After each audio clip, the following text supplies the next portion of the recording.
Чифте Амам во старата Скопска чаршија. Изграден е во средината на 15-тиот век од Иса Бек. Заштитено културно добро, споменик на културата.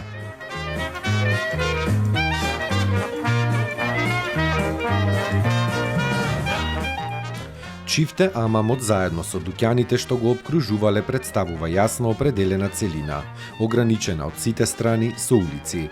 Припаѓа на типот на двојни амами.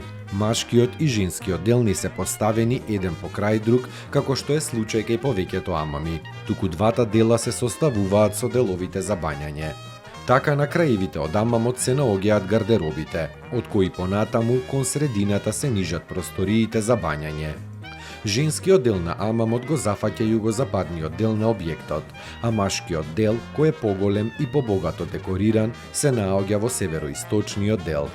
Внатрешниот простор на гардеробите на двата дела бил осветлен од озгора, преку отвори на куполите, низ прозорците, во подкуполниот простор и низ прозорците кај влезовите. Другите простори исто така биле покриени со куполи и со сводови. Богатата ѕидна декорација се наоѓа главно во премините под куполите, во форма на сталактити и ромбови, како и кај декоративните ниши. Се среќаваат и остатоци од релјефна декорација која се состои од стилизирани цветови, која најверојатно како фриз се протегала над ѕидовите.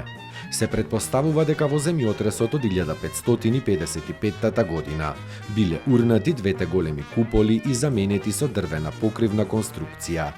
Од тогаш веројатно датира и покривањето на амамот со цреп кој го заменил оловниот покрив. Денес Чифте Амамот се користи како изложбен простор на Националната галерија.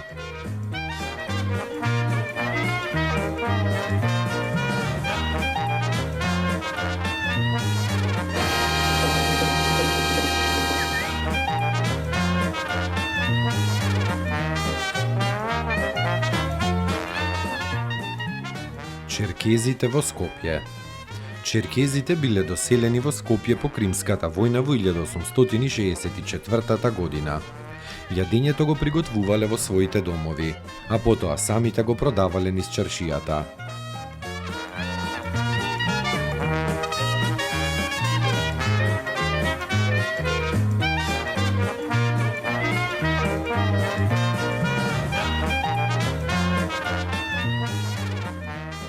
Како се приготвувал специјалитетот дурмек?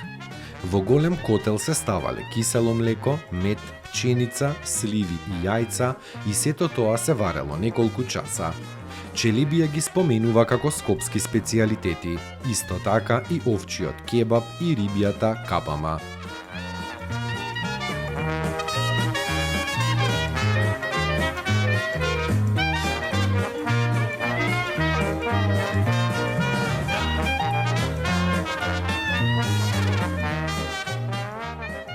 Посебно гурманско јадење представувал и јагнешки бут печен во тепсија.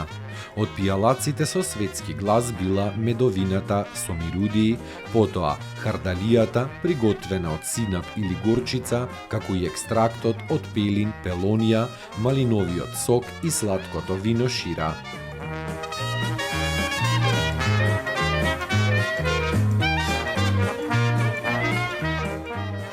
Челебија од овошките посебно ги изделува јаболкото, дуњите, сливите, бардаклии и шефтелиите.